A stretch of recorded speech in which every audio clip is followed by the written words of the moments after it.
Hello, everyone, and welcome to episode 241 of the Classic Elite Podcast. My name is Scott. We got Dustin with me. What's going on, man? Is that the dots?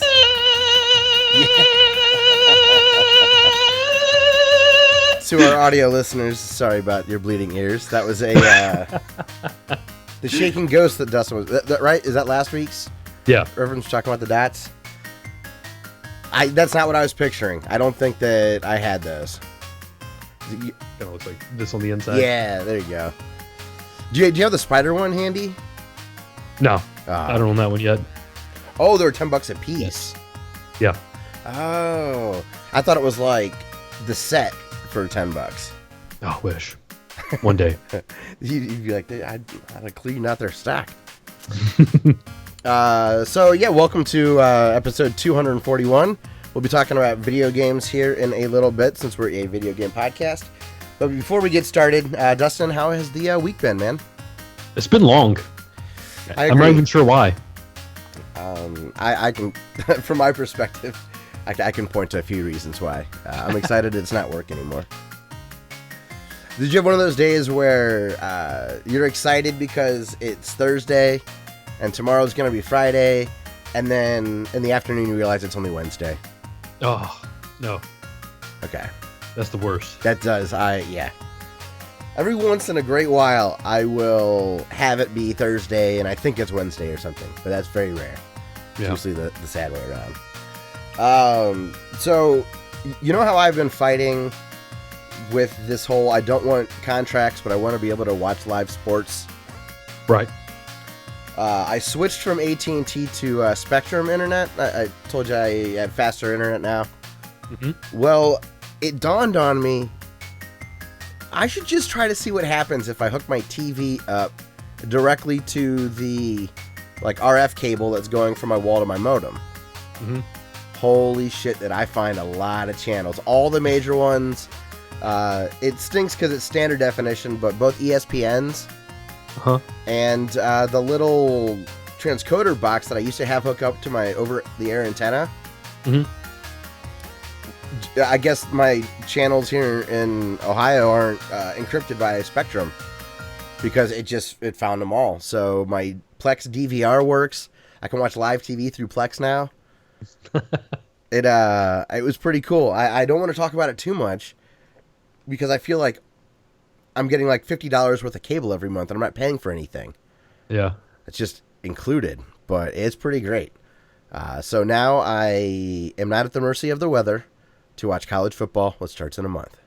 So Sweet. The Tigers have no chance, so I canceled my Hulu Live TV subscription once I found this gold mine. I'm like, I will deal with some fuzzy ESPN for no extra cost at all. So yeah, that was certainly a very cool thing. And last weekend, man, I played more golf than I have played in a long time. I did 18 holes and then 27 holes the next day. Man, it was a very fun time. It's really nice right now. It's been hot as hell this week, but if you see my screen doors are both open, so if you see my curtains go crazy, sorry. Maybe distracting for some people. But anything good happen outside of the week dragging a bit? Anything to look forward to or look back on happy? Not really. I slept well. Hey, that's a big plus from last week. Yeah. I'm hurting a little bit today, so I had a hard time getting to sleep, so I'm glad I caught like a second wind. About 3 o'clock in the afternoon, I was like, oh my God, I'm going to be horrible tonight. But we should be good to go. We don't have any announcements this week, so I guess let's get right into the news. Let's do it. Did you happen to watch the video that I have linked of the LCD Zapper project? I skimmed through it. Okay. It's a little tough to follow as far as technically how it's working. Mm-hmm. But essentially, this guy, we'll have the YouTube linked in the description, has a working light gun for LCD screens. He was playing accurate Duck Hunt. He was able to play Sega CD games like Time Crisis and stuff. I think it was Time Crisis. He also was able to get it to work with the Dreamcast. So he was playing was it House of the Dead that had. So it was pretty cool because usually that relies on, well, light gun stuff. Mm-hmm. It's really fascinating. He basically takes apart a Wiimote and has an LED point. You put an LED on the end of the gun, so it receives using a Raspberry Pi and an Arduino board. He was able to have the LED work in the way that the system is expecting it to work. We've talked about it before, how CRTs differ and why they don't work on LCDs when it comes to light gun games. And this video goes into that. But it was really cool to watch somebody like sit back and like playing some Duck Hunt really accurately. This is cool that some people have enough time that they're like, you know what, I'm going to crack this problem that no one's put enough time into. It's got to be possible. But yeah, using a Wiimote and all that stuff, it looked really cool. I will confess, the only reason I still have a CRT is because friends still want to play Duck Hunt. Yeah. Have you were you ever a big light gun guy? I played the hell out of House of the Dead 2 on Dreamcast. Did you? Yeah. I played the Wii. There was a Wii re-release of 1 and 2 on the same disc, right? Mm-hmm. Yeah, I played that on Wii a good bit. I really liked a game, and I can never remember the name of it now. There was an NES light gun game with a speed train. You shoot people out of a train, but it wasn't like Hogan's Alley graphics. It was like I don't know. It was awesome. I was obsessed with RoboCop. So I would love to pretend when I was a kid that I would shoot like RoboCop playing Duck Hunt, and if I got like in a really good rhythm, I'd feel like him at the range when he's like impressing everybody by shredding the targets. God, I loved RoboCop. That movie's great. It holds up incredibly well. Yeah, it does. Paul Verhoeven, hell of a. He made another one that held up really, really well. I was just talking Total Recall? Yes, thank you. Were we talking about that? I don't think so. No, it was Tony and I. And I'll get to that in a bit. I hung out with Tony last night. Sweet. When RoboCop came up again. So, yeah, if you're interested, we will have the video linked that explains how this works. But yeah, this guy made an adapter that works with an adapter for light gun games with your LCD. It's called the LCD Zapper project. If you don't have access to our notes right away. The next thing in the news from Nintendo Life. Mario Galaxy 2, the modding community is adding some new levels. Did you ever get into Mario Galaxy, either of those? I played through the first one. I think 2 was a better game, but I liked 1 better because 2 was more of the same. It was just a little more polished or whatever. I haven't gotten into really emulating anything past the 16-bit era. Yeah. I have Dolphin installed, but I never got it to work real well. So I didn't want to mess with it. But this makes me want to maybe give this a try. I'd love to play some new Super Mario Galaxy levels. It's too bad that you didn't play those, man. Or play 2. I'll get around to it one day. That's true. You do usually give a game like 10 to 20 years. See how it's still received. See if it's aged well. Okay. I was trying to think of some way to have you have those spitter things that wine guys would have. Like you're able to somehow tell a cart's goodness or something. I don't know. So that's pretty cool. You can go to mynintendonews.com to check out more info about that. And there's also a video that outlines some of the new levels and stuff. The next item, Dustin, is this going to get you to consider getting a Switch a little sooner? Switch is getting Resident Evil Revelations 1 and 2 ports. The only problem with that is I already own the first one twice. I own it on DS and PS3. Actually, 3 times because I played it on PC. I was going to say, you got to go for the triple deke, but it sounds like you're already good there. And I own the second one on PS4. I do think, yeah, well, naturally you would, right? That makes sense. I just like the idea that Capcom's going to start... I would imagine they'll start porting as many of these Resident Evil games as they can. Oh, yeah. Like I imagine 4, 5, and 6 are going to be on their way pretty soon. I think so, especially for... What was the one that the GameCube version is the best? And that keeps getting remade. Is that 4? Yes. Okay. Yeah, so that's definitely going to come. I bet the remake of 1 and 0 will be on the way too. Do you think it'd be possible for 7 to get on there? Hey, what's up? We got Zer guys here. Thanks for stopping by. We got Bastard Bean, Gen B, Night Fox. Thanks for stopping by. Cat raid. You've played 7. Is it something that you could see? I don't know, getting rendered down enough where it could run on a lower system? Sure. Fingers crossed. Yeah. What's up, David? Thanks for stopping by. Twin Moon.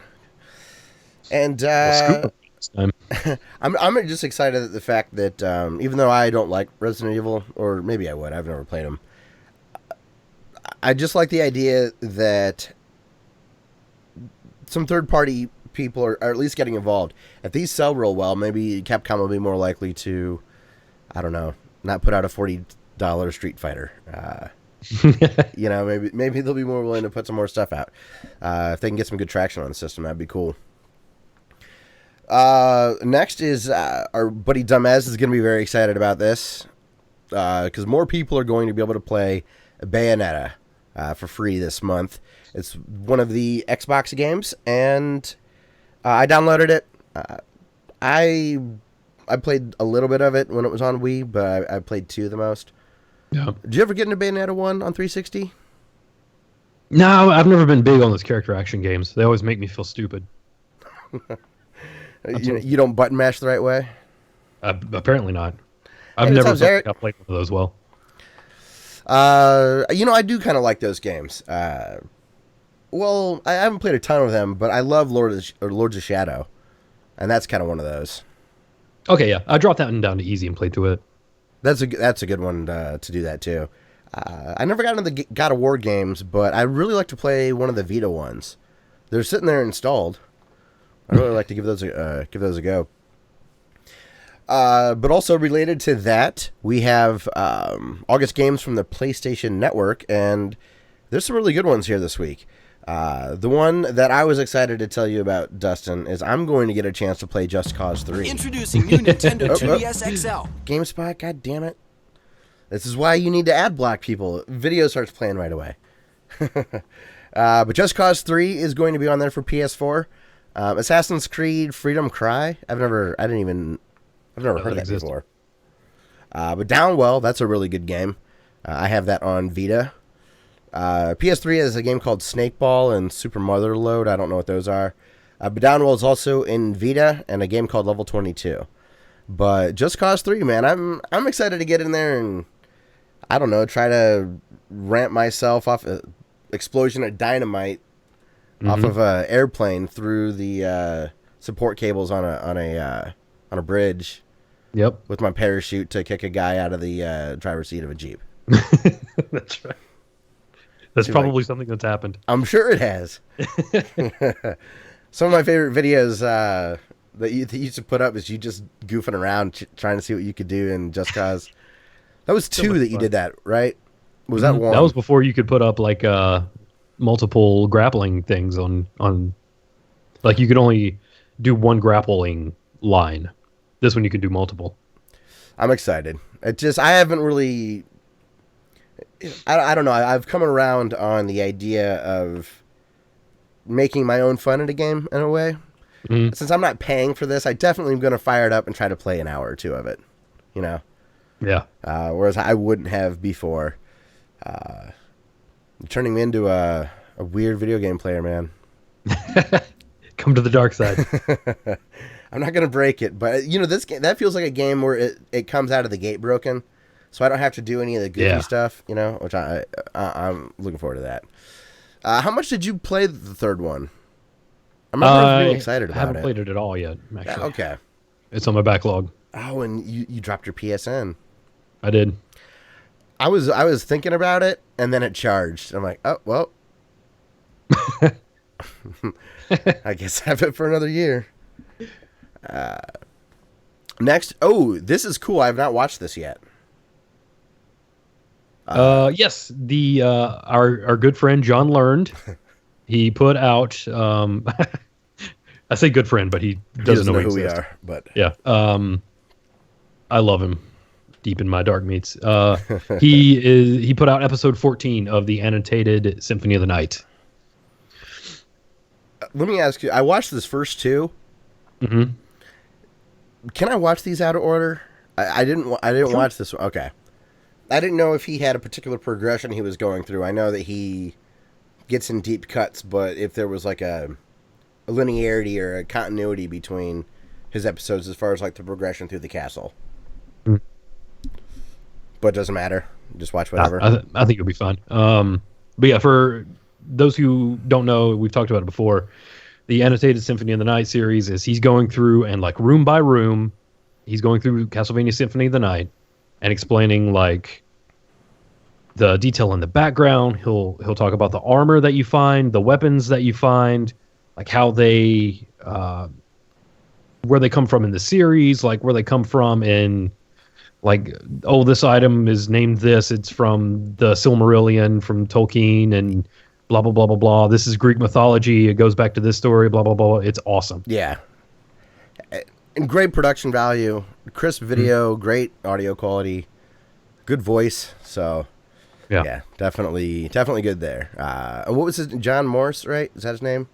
John Learned. John Learned. That's right. I was getting him and Luke Morse mixed up. Zarek says he keeps forgetting to watch this. Yeah, especially Zarek would get a. He'd really enjoy that. Well, you've been killing it. Streaming. You've been streaming a lot, man. you've been hard at work. Congratulations, you're blowing up, man. Yeah, it's good to see. And then the last thing in the news this week, there was some other stuff, but nothing that exciting because we're right before the dam's about to break with video game releases. Mm-hmm. So the last thing, and I still am not 100% sure how exactly this is possible, but someone bought a sealed original NES Super Mario Brothers for $30,000. Yeah. Listening to Peter Brown from GameSpot, he was talking about it on the Bombcast, and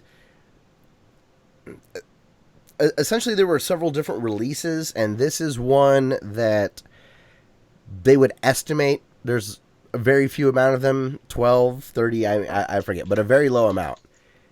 And I guess I don't know, like how could you have a Mario Brothers cart that is worth that much when it's such a common game, and for one particular seal type of variant to be worth that much is insane to me. Like, even if I had Bill Gates money, Right. That would just seem weird. I wouldn't want to be known as the guy that paid $30,000 for Mario. Have you heard anybody talk about this? Did you haven't? This is the first I heard about it. I heard Pat the NES Punk's podcast talking about it, and there's an article here on Kotaku. I mean, I know Factory Seal will put things, really high in regards to collectors. Mm-hmm. And I guess you could argue that maybe this could be the most important video game ever. Could it be? Certainly in the discussion, if it's not. Yeah. You could definitely make an argument for it. Yeah. So it blew me away. And I thought that it would be one that I don't know, like Miyamoto rapped himself, and there's like video of him doing it.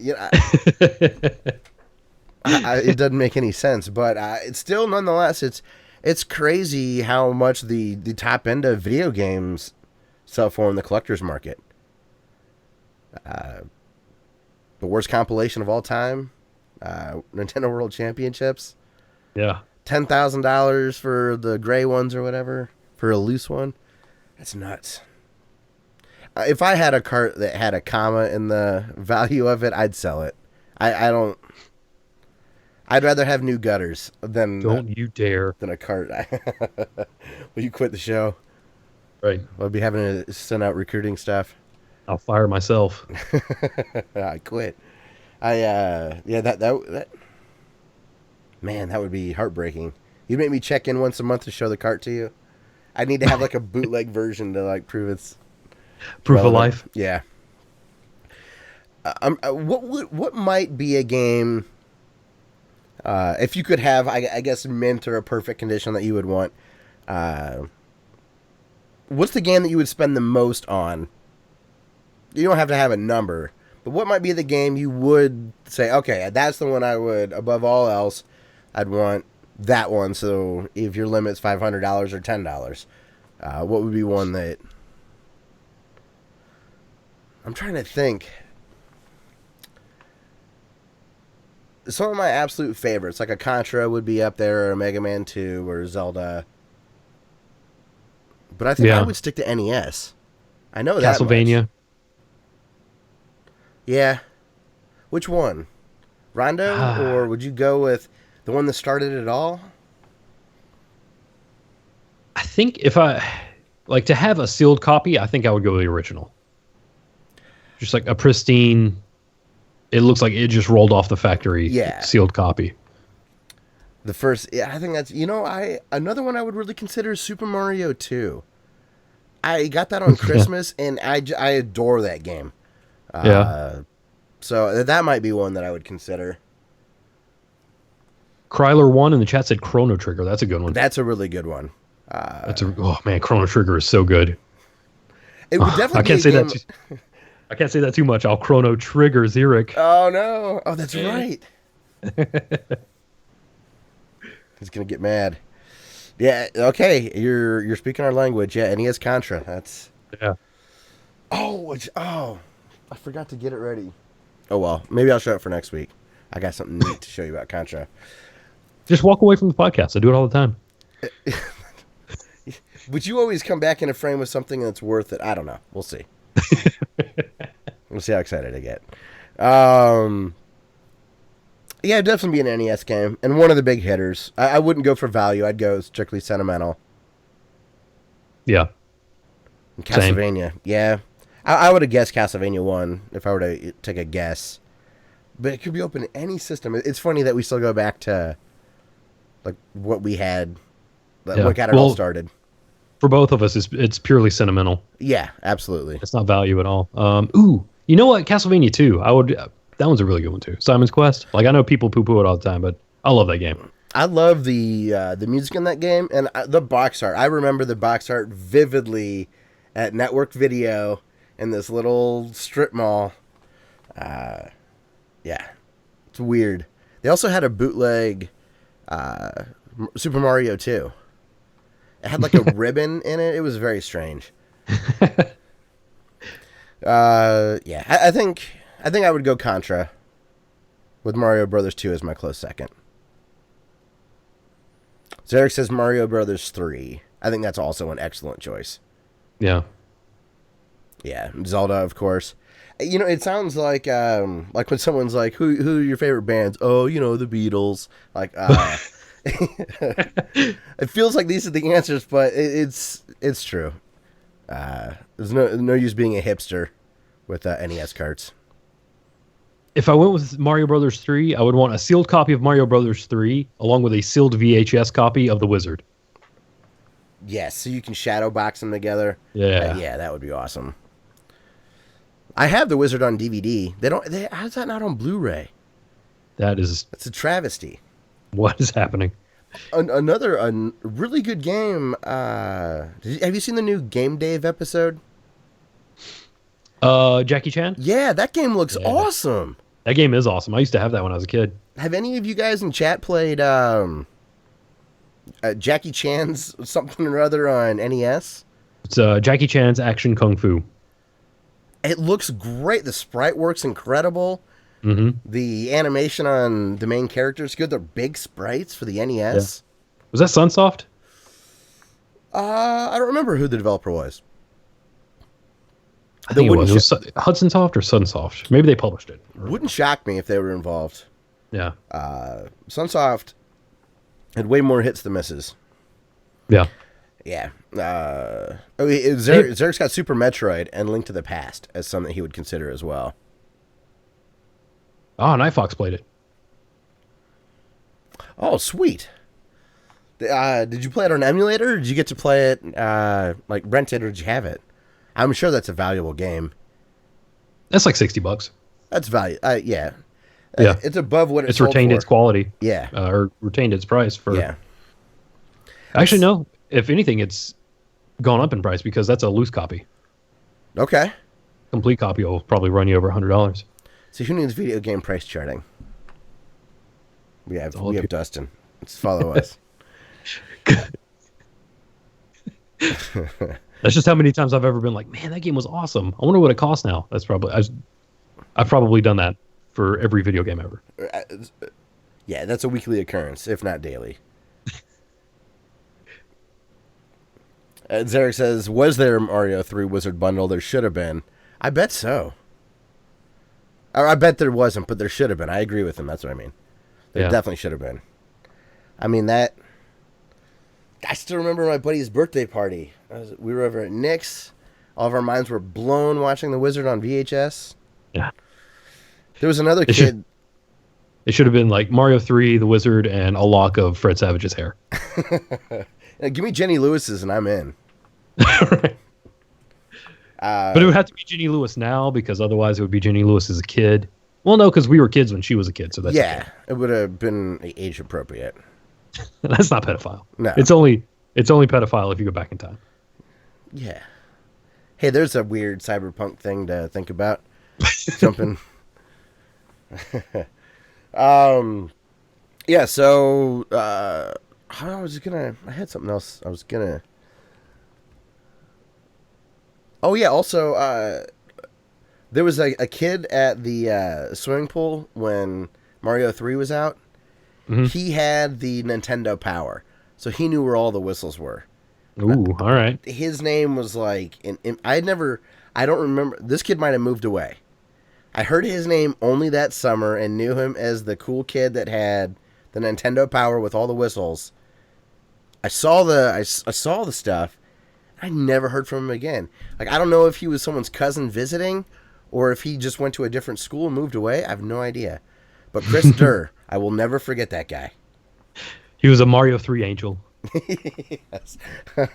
His work there was done, so he moved on. Yeah, like, I will share their whistles with you.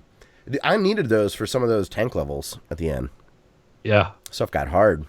Yeah. We'll get some others. Crowther saying Link to the Past. Which is good. Kenna says Beetlejuice for the NES. Is that an LJN game or a Sunsoft game? I think that's LJN.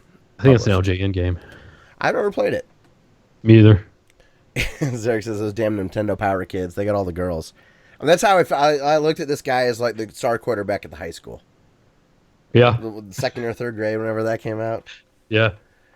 Mario 3 I was really excited. I think I've told you before, my aunt was in town, and I think she might have convinced my mom to drop everything and drive to the Target an hour away to get Mario 3. And I vividly remember it being $75. I don't know if there was like a markup or if the game just was that much, because like Chrono Trigger was 80 or 90 when it came out, I think. Mm-hmm. But I got it. That's all that mattered. It was also the first one I ever beat. The first one I played was 1, the second was 2, and the third one was 3. The first one of those I beat was 3, and then I beat 2, and then 1 finally. When was the last one I was able to finally beat? Those Hammer Brothers, man, messed me up. Yeah. World 8. And I also didn't know the continue trick. So when I got game over at level 8 in Mario 1, I thought I was done. But you can press... Is it select in A? Or I don't up even in remember. A? There's either select in A or up in A. Lets you start back at World 8-1. If you get a game over. Man. It's not an obvious thing. It's a little kind of Easter egg. Yeah. Which is crazy. Man. Video games. Right. The one that we were calling potentially the most important game of all time had a cheat code to continue. Like, that's broken nowadays. Zarek says, I've seen the AVGN episode with it several times. He even used the Rollin' Rocker to play the game because it was the Rollin' Rocker, and the Rollin' Rocker was made by LJN. I remember that too, the accessories episode. Mm-hmm. He always said accessories instead of like having a hard like K sound somewhere in there or a hard C sound. And I remember I thought that was weird. And then as we started doing the channel, Tony would review stuff and he would say accessories. I'm like, no shit. I assumed it was just like a New Jersey thing or whatever.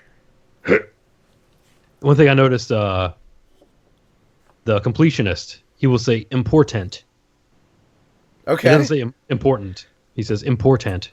Another one that cracks me up is our good buddy Jeremy at the Cartoon Retrocast says adult instead of adult. And it's just one of those things. It's so weird.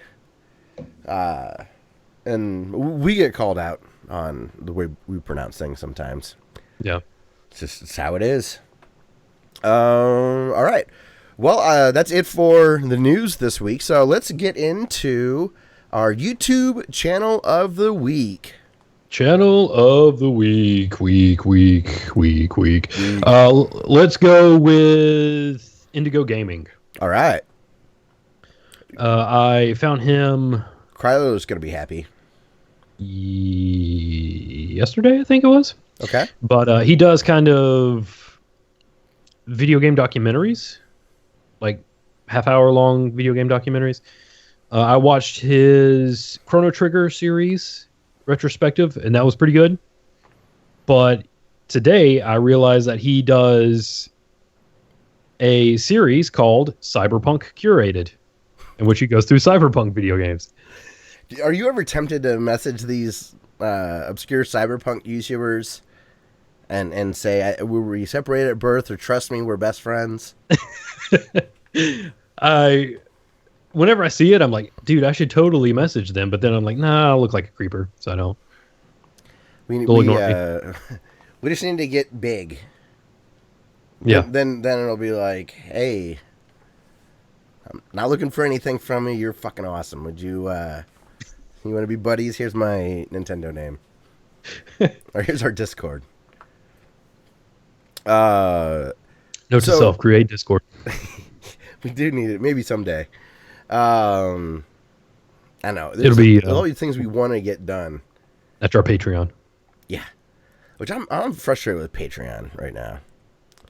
It's torn. It's a good service for the people that I support. But I just saw an interview with the CEO, and I was very disappointed that man's earning money off of me. But good with the bad, right? Yeah. You know, it's like, well, nothing's perfect, and I'm still supporting people I like, so. Oh, well. He had the idea to launch it, and did well. Excuse me. I didn't mean to choke you up. That thing's great. You gotta, whenever you get them in the mail, though, you gotta show them off. Okay. Because the spider was the one I was thinking of. When you were describing it, I'm surprised I didn't think to bring up those stupid bass fish things. Right, yeah. Because it's the same basic premise, right? Yeah. Cyberpunk Dustin. Cyber Dunkston. Dunkston. That's pretty good, man. Cyber Dunkston. You and Zarek are best friends, too. You guys' pun game together is incredible. I should just step away for an episode or two and just listen to you guys talking pun code the whole time. It makes We'll do sense. a collaborative video series called Super Pun Brothers.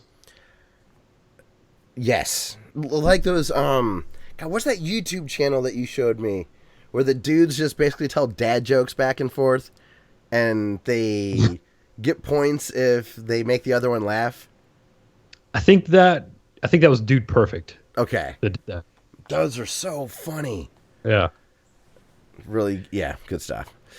So how'd you find Indigo Gaming? Was it just in one of the like YouTube suggestions, or were they mentioned in a video, or how do you find them?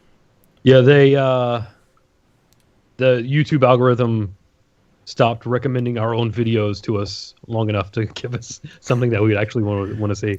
It shows we stopped clicking to see if it's working. Like, we just hit live. It's good. I got offended by Google this week because of suggestions. Yeah. Do you ever, it's either the Google Now slider on my phone or in the Google News feed. It'll suggest articles to you, and it'll tell you at the bottom in gray, because you showed interest in, and I found it YouTube really affects it. So listen to this. A segment with Jamie Foxx talking to Joe Rogan was in my recommendeds. And I'm not a big Jamie Foxx fan, but I love Joe Rogan. But I skipped that episode because I'm not a big Jamie Foxx fan. Mm-hmm. But they had a highlight clip, and it was Jamie Foxx talks about Robert Downey Jr. in blackface.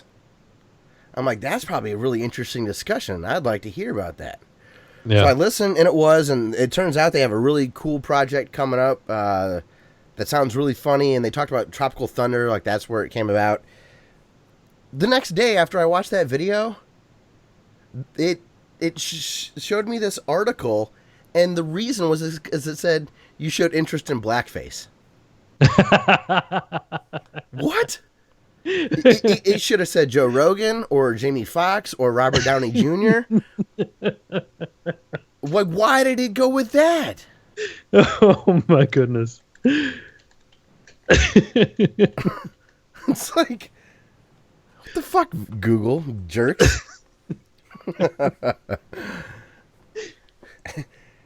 I didn't do any Google searching afterwards. I wasn't like on the blackface Wikipedia page. I couldn't believe it. Oh, that's good. I wanted to take a screenshot of it. I'm like, I don't know if I want this like permanently out there. I mean, I guess it is now, but I was like, what the hell? And it does, because sometimes it'll be wrong.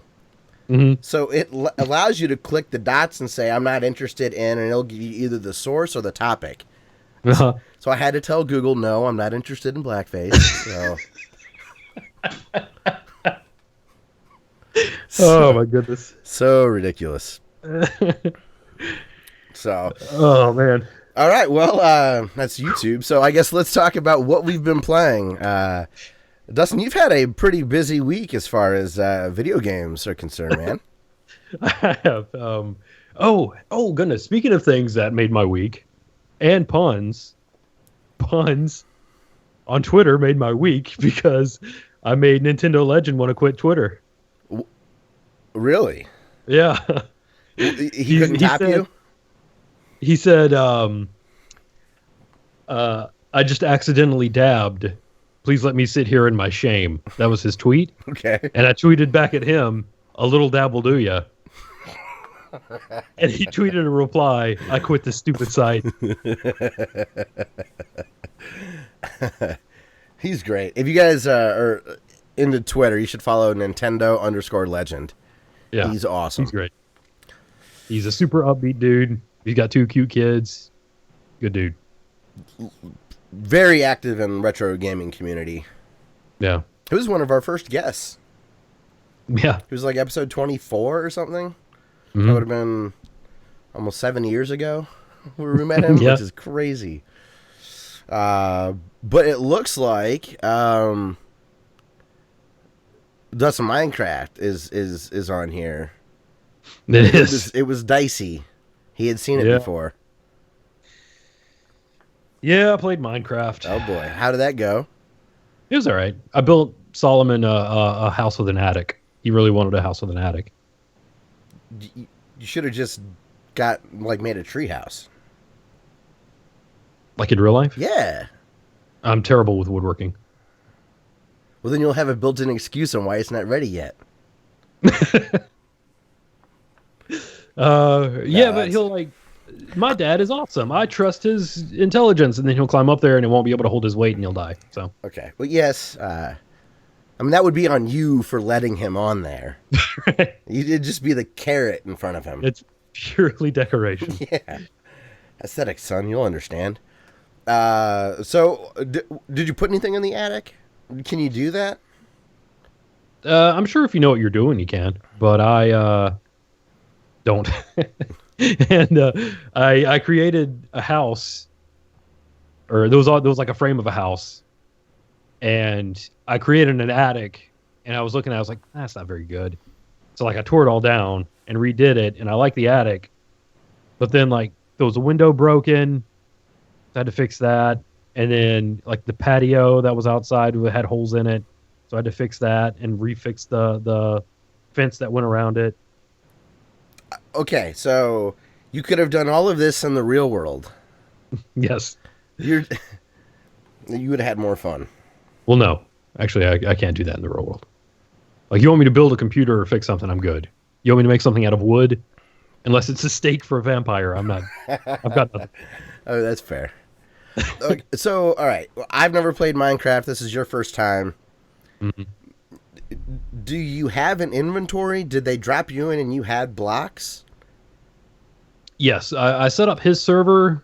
Okay. Where you just have everything that you can create at your fingertips. Okay. And I set the there aren't any creepers or enemies that are going to spawn and hurt you or anything like that. Nice. No life bar, nothing. No fall damage. You can double click the jump button and you can fly anywhere you want. Okay. It's straight up just for him to screw around in and have fun. Cool. Well, you said server. I assume you were doing this on console. You still have to do the server stuff on consoles? Yeah. There's not. Okay. Wow. It's the PS3 version. I am really. I remember way back in the day listening to Tiger Claw Radio, Critical Failures podcast, and which is back. Yes, yeah, I saw that, and I just remember the discussion he had about paying $15 for a beta of a game. Yeah. Because that was such an obscure thought at that time. Paying money for a game that's promised to be complete. I just remember that was crazy, and it turned into what it is today. And now no games are done. You only are paying for betas. Ever. And it's the biggest game in the world. Hearing it talked about in the beta, I never would have known that it was going to be the biggest thing in the world. Yeah. I remember Himrock talking about it on Retro League. That doesn't seem that long ago. But it was good old days. Zara calls it this generation's Mario Brothers. Yes, I mean, it's the zeitgeist. Mm-hmm. It's insane. It's everywhere. People have made millions of dollars by making videos like we're doing now about Minecraft. Yeah. It's crazy. And schools use it for educational reasons, and there's awesome emulators you can build inside of it. Some dude, do you remember the guy that made he either did a video call or made an actual cell phone that worked? Yeah. In the game? Yeah, I remember that. It was wild. It looked kind of like that Game Boy camera. Yeah. So Minecraft, were you happy with your progress, at least before you set him free? Yeah, I was like, I'm proud of this work. Did he make stuff? He does. Okay. He's pretty good at it. He learned it all from my nephew, Alex. He's 16 or 17. So he grew up with Minecraft, so he's super into it. I love being around him because I'll talk about how Minecraft is in a game and it like makes him flip out. Yeah, good troll. Yeah. Show him walking simulators and be like, look, it's the same thing. Good deal. So what else you been up to?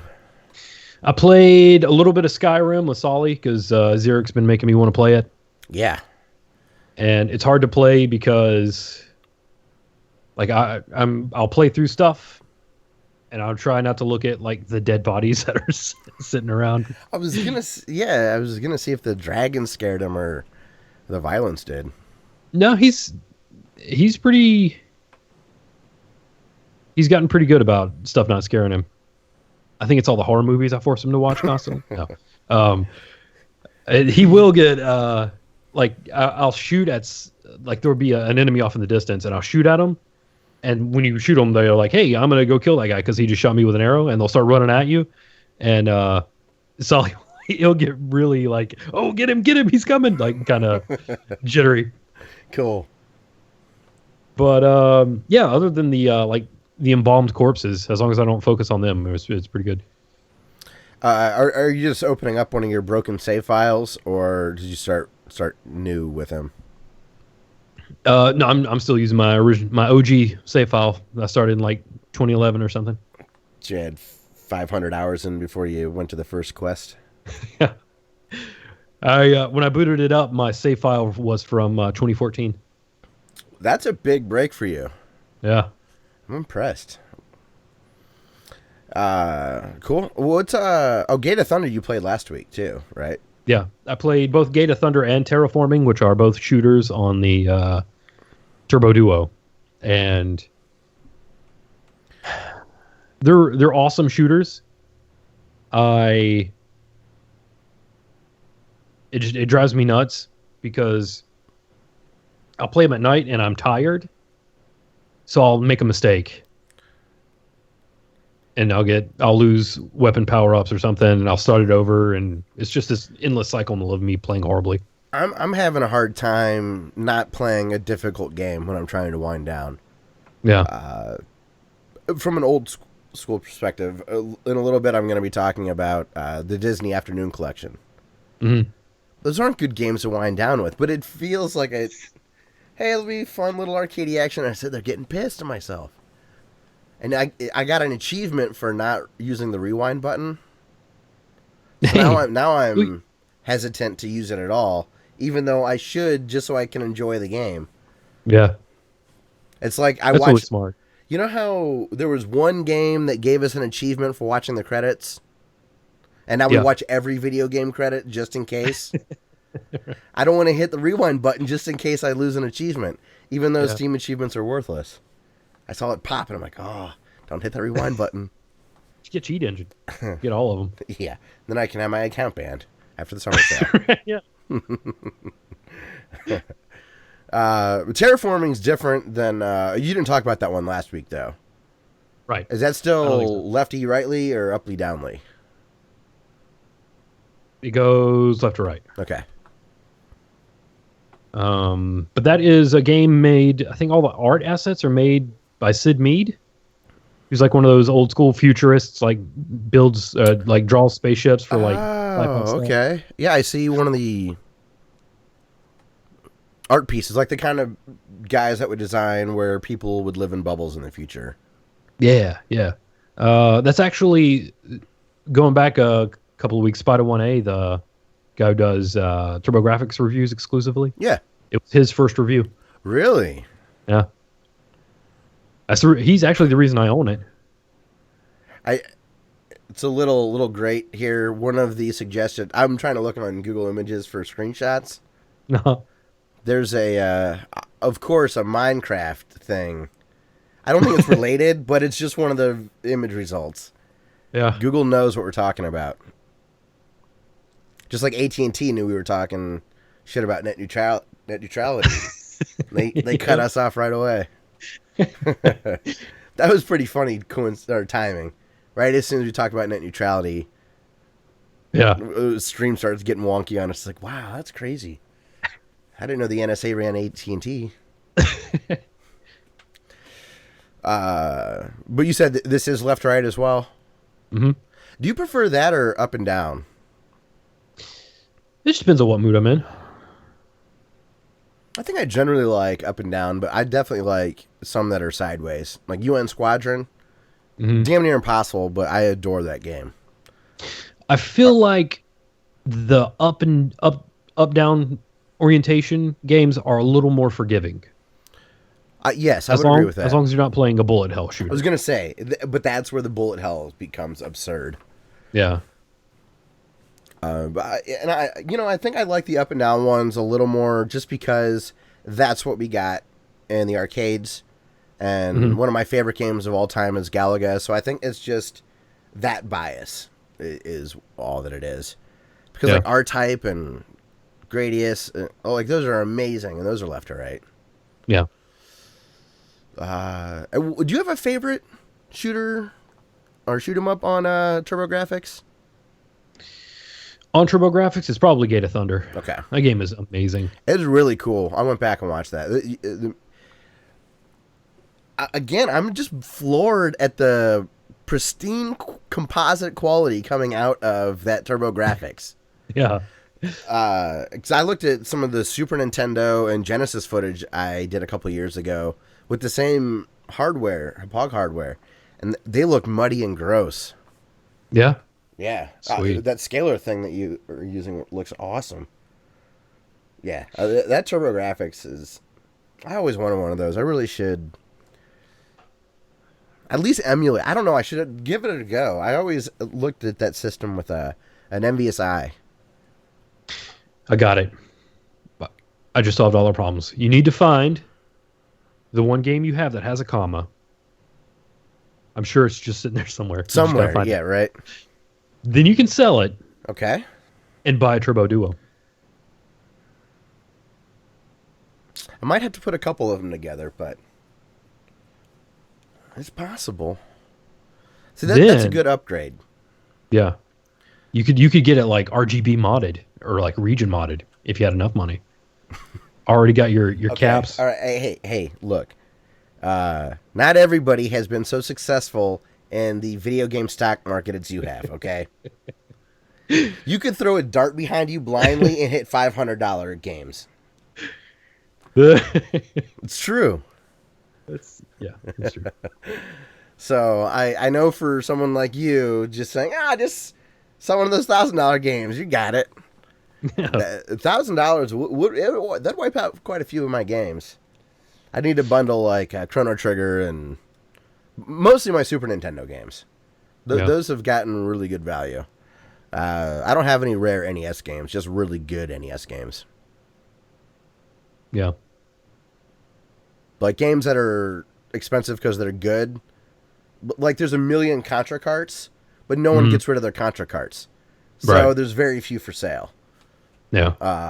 I've got games like that. Ninja Gaidens or Metroids or Mega Man's not Metroids, Metroid. That's not plural.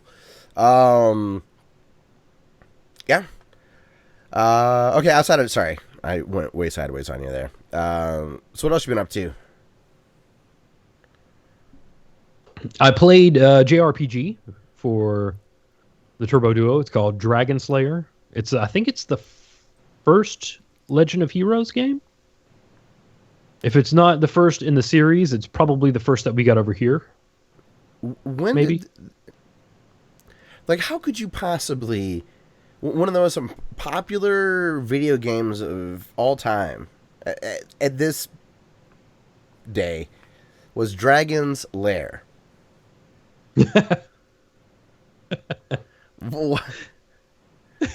And in the non-arcade versions of Dragon's Lair are horrible. There isn't a good one. So Dragon Slayer, you think there were any TurboGrafx kids that got the NES game? Like, no. Wrong system, Mom. Damn you. Damn you, words that sound alike.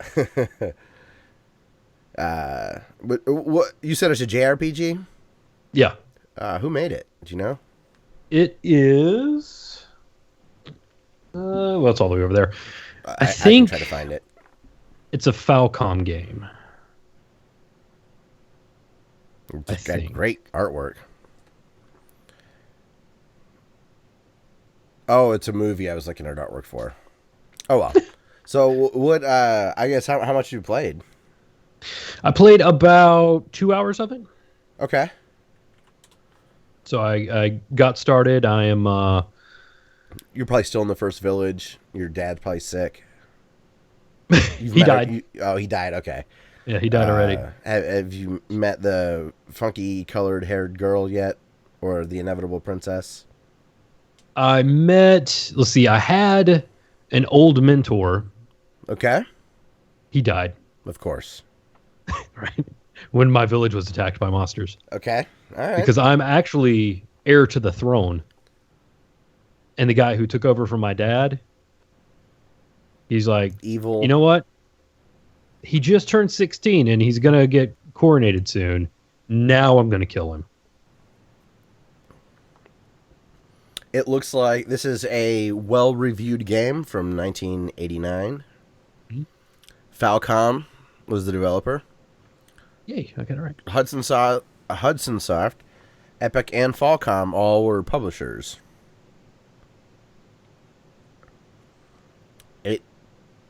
EMU Paradise, because we all know that website, gave it a 4 out of 5. So it's very, very good. It's pretty good. Turn-based battles. It has really simple graphics. It's just the enemy model on a black background with their hit points. Yeah. A majority of the screen, you can tell it's like one of the old, maybe PC. Was it PC 88? The old Japanese computers. I think it was like one of those. Okay. The Japanese ones I don't. I just know English or US and British stuff. ZX. Yeah, or Amiga or whatever. Commodore. But only a quarter is actually the playfield, and then it's nothing but HUD around it. But the menus are big and easy to read. Yeah. What's funny is the cover art at a quick glance with the font and the coloring, you would think it's Dragon's Lair. Yeah. This is nuts. Maybe they were banking on that. They're like, look, we're obscure. Let's get on those coattails.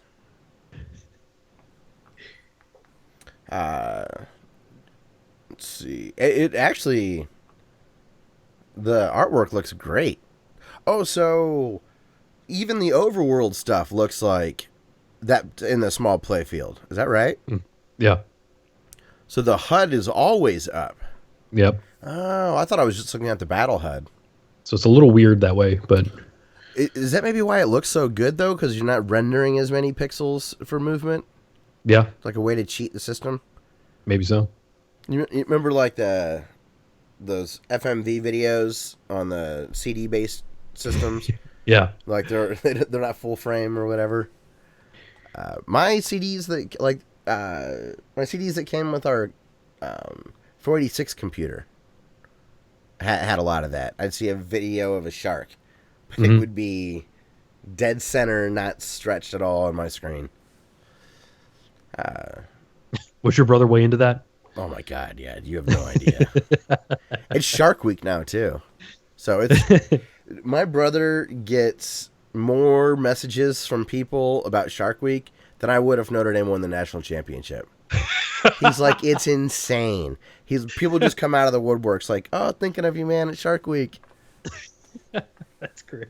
Yeah, dude, That's good. it's really cool. So yeah, Dragon Slayer. It is a beautiful looking game. It's pretty impressive. Oh, so what do you mean you played at Dragons? So I played Dragon Slayer. Okay. And I also played Dragon Slayer. Oh, because played it as a fool? Hustle it? I'm hustling it right now, actually. I found out that if you just stand on the playfield outside the towns, Okay. then enemies will just randomly attack you. The game also has a feature where you can like put in auto battle options. Okay. One of which is an auto heal, and the Turbo Duo controller, Turbo Graphics controllers are auto fire.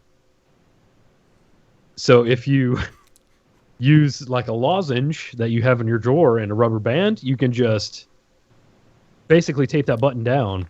You used a like a piece of candy lozenge, like for sore throats, and a rubber band. Yep. And then just walked away? Yeah. And forgot about it. Kim and I went out and did like grocery shopping and stuff, and I came back and I was like, oh, this is still on. Holy cow.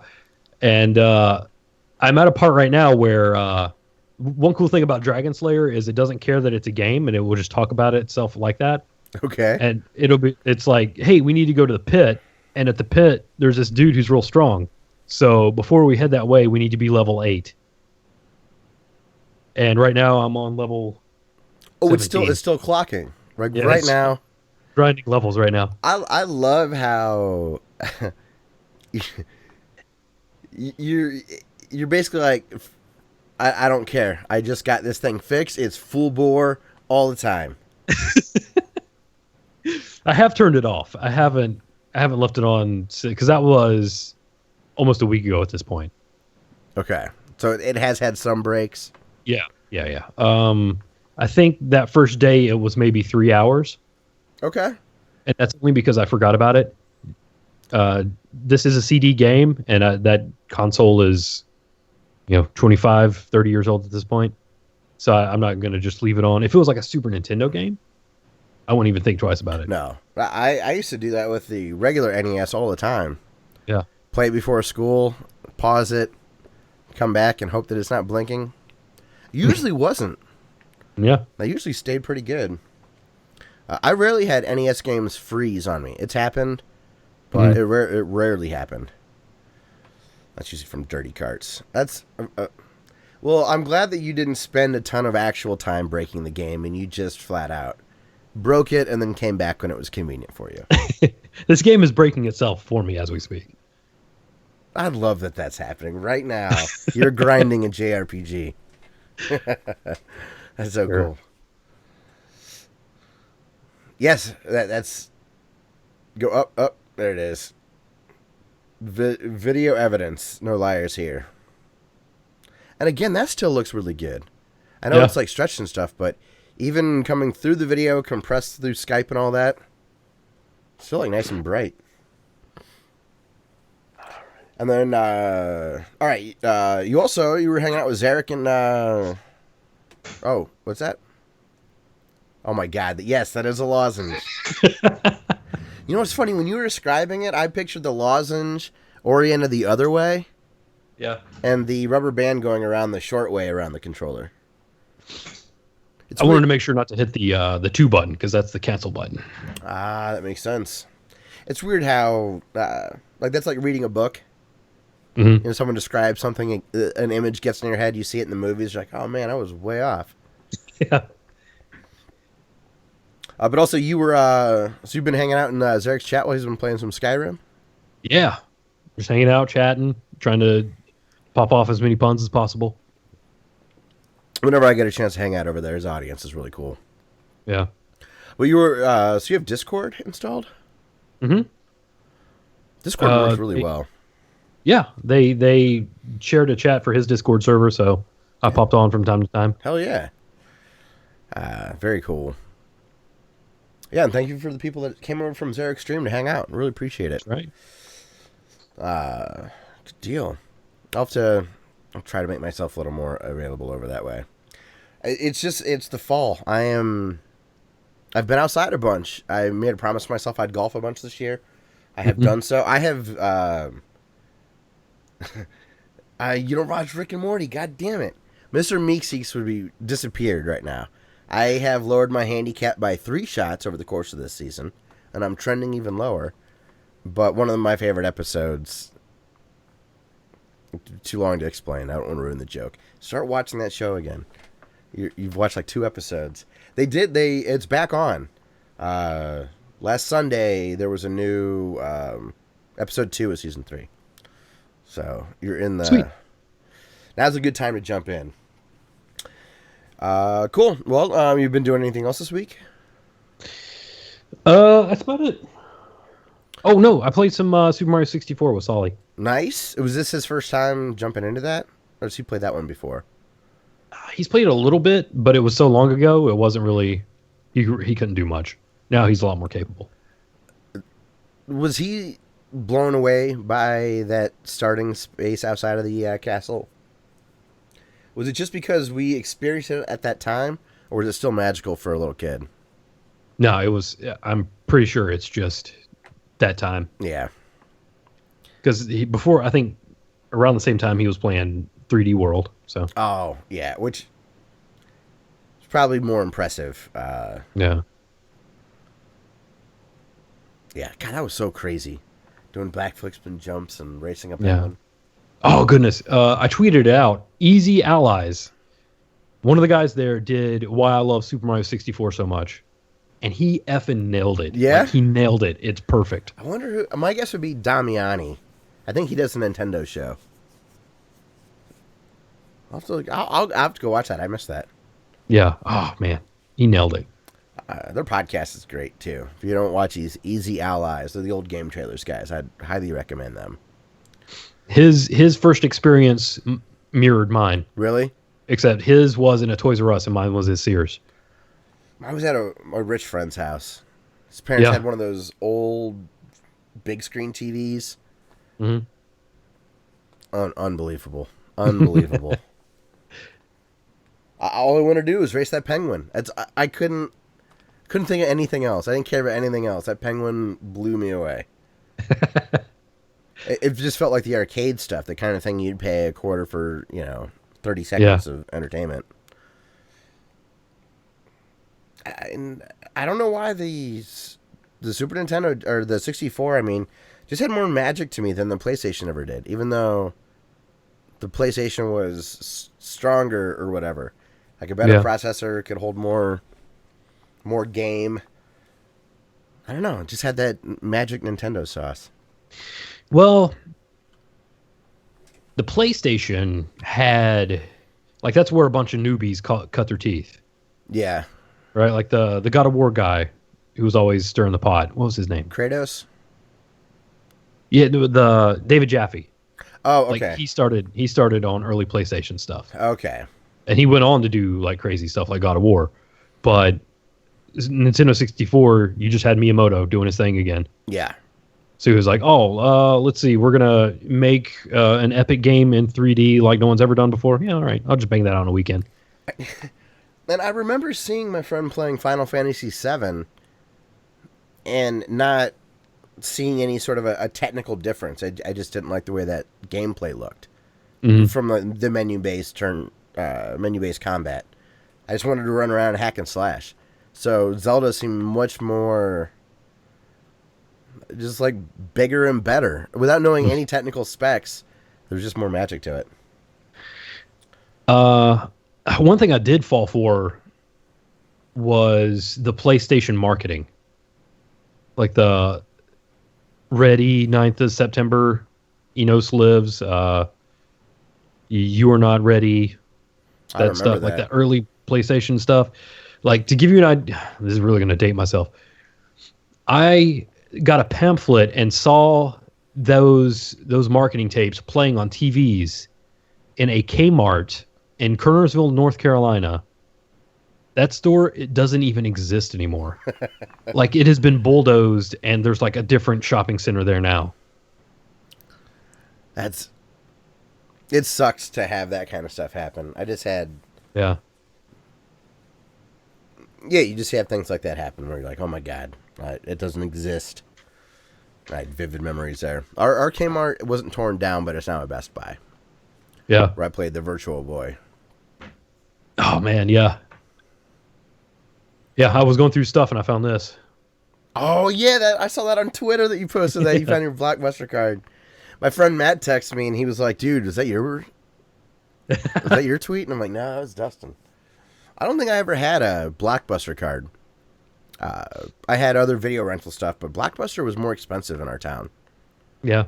And not as convenient. I couldn't ride my bike to a Blockbuster, and I could do video connection and network video.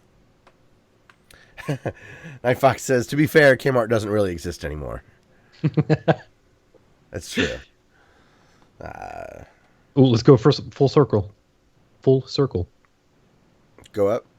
My Stroby Ghost was. Stroby Ghost. Was that a Kmart special? Oh, Yeah, I can it see the was. K. Yeah. Hell yeah. I loved Hills. Did you guys have Hills down in North Carolina? Hmm.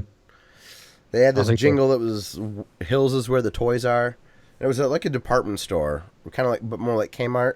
But they had a little bit better, just toy section, and they had a big catalog around Christmas time, and a really big campaign around that stuff. They had the most unbelievable popcorn, unbelievable. And if you ever run into somebody that knows what Hills is or was, if you mention popcorn, their face will light up. It was amazing. So yeah, well, good deal, man. You up to anything else, or is that it for this week? That's it. I lied last week. I said I was going to wait for Pyre to go on sale from You Super just jumped Giant on it. Games, and I decided that's silly. And some developers just have a feel.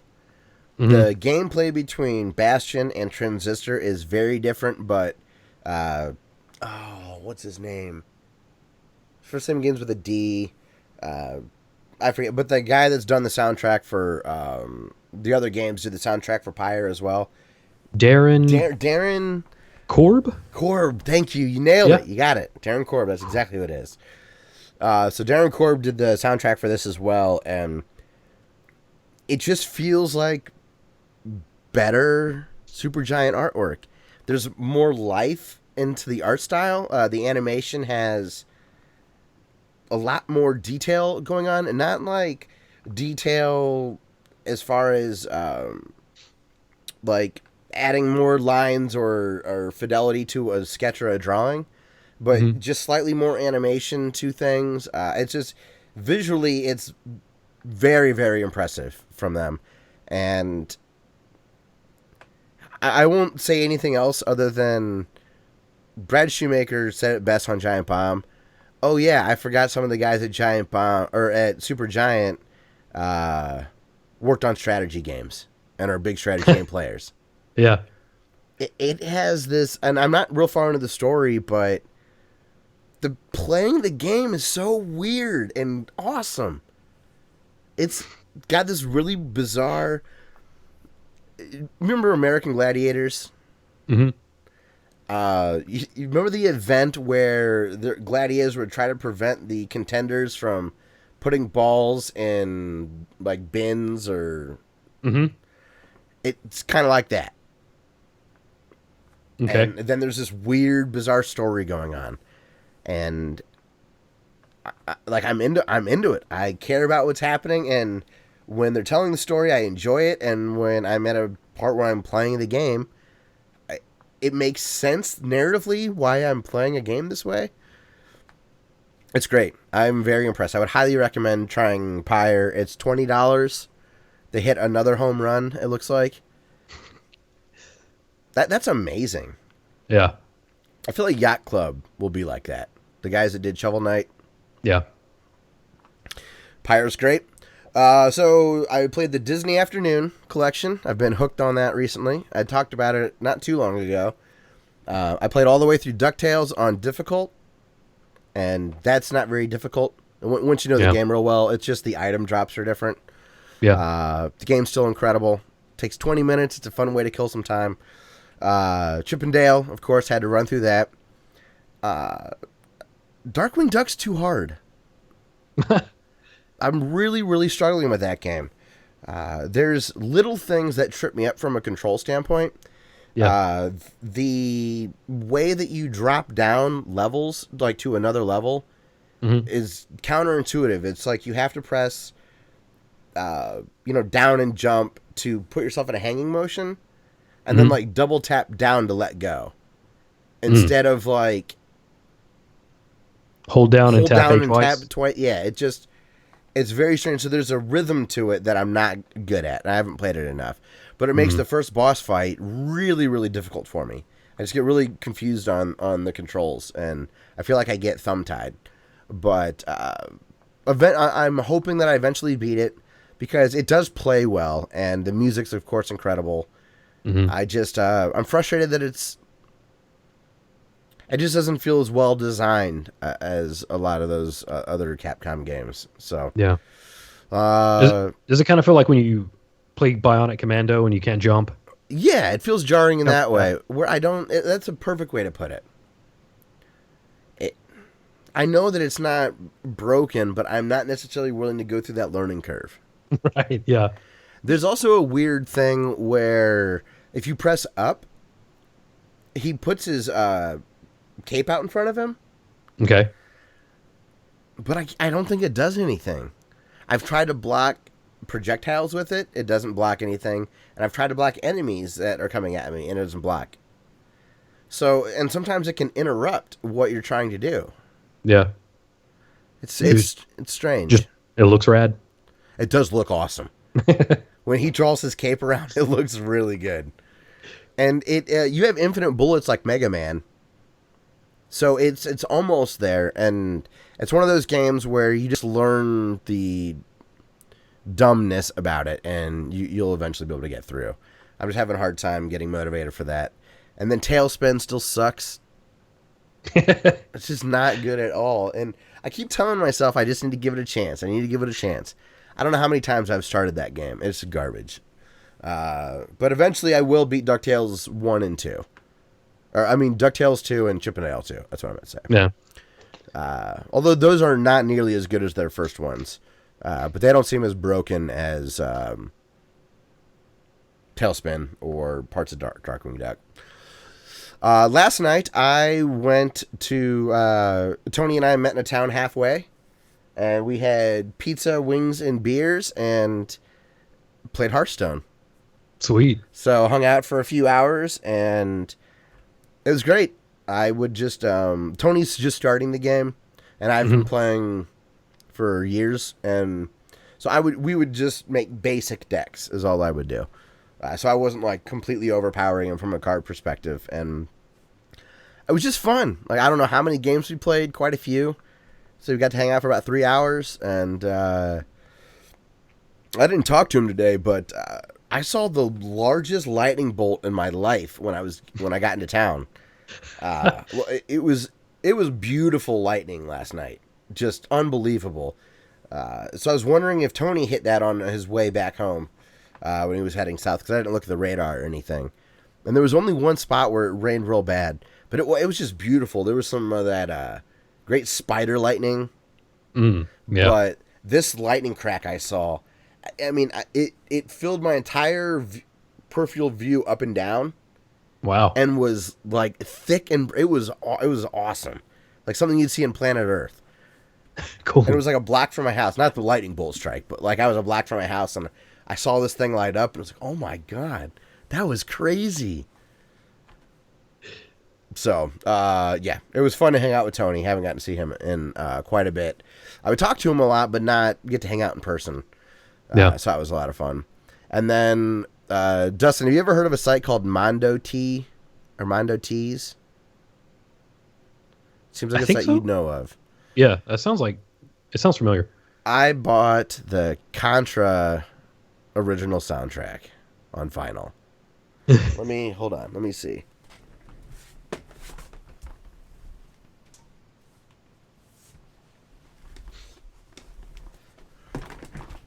Oh, man. Yeah, dude.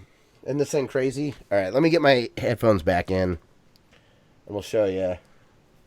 This artwork's unbelievable. Yeah. So you see, like, the cover art's really cool there, right? That's awesome. Is it on YouTube? You can check this out. Then look at this. Dude. That's so cool. Okay, so great, right? And then, almost done, when I'm for those of you listening, I know this isn't the best to show video stuff, but check out the actual the vinyl itself. What? Dude, that is awesome. Isn't this amazing?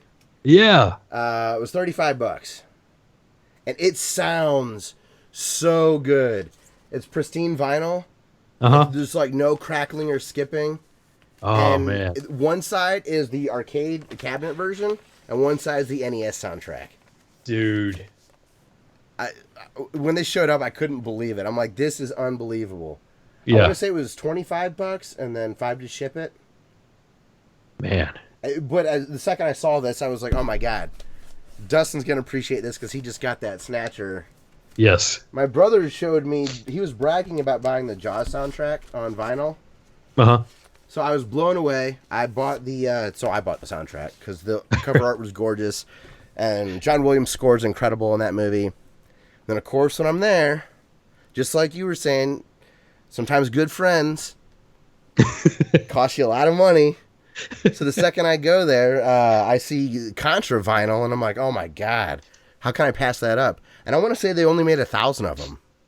Cool. So it's like a nice, and it's gorgeous. So I'm very excited about it. Babs. Hey, what's up? Good to see you. Oh yeah, Zarek likes the picture I took on Instagram of that record. I did a nice little hipster framing. Ooh. Used the rule of thirds, good angle, and it's fun to have that. I'm in trouble when it comes to vinyl record stuff. But it's you can always. Sorry, I was gonna say you can always tell when something is made by people who love what they're like the property that they're involved in. Yeah, these guys are not just shitting out a Contra thing and slapping. Right. They called it like camo vinyl or something like that. I was really hoping it would be like full on camo, red and blue all over. But I'll take that. It looks more like a popsicle or something, don't you think? Yeah. Yeah. Looks tasty. But yeah, I'm excited about having that, and I guess that shows that I would probably take Contra sealed if that was gonna Right. have, my quintessential games. So cool. As far as feedback this week, I want to thank everybody for hanging out in chat. This has been very fun. Yeah. Kenneth, Night Fox, everybody, thank you very much for stopping by.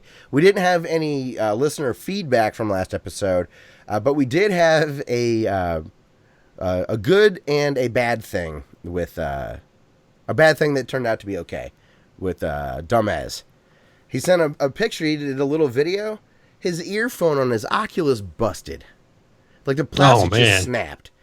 So I was like, oh my God, I hope that got fixed, or I hope you were able to fix it. And I'm assuming that he would have used maybe like an epoxy type of glue, like an epoxy resin kind of glue that you can get at like a body shop, or Gorilla Glue or something like that.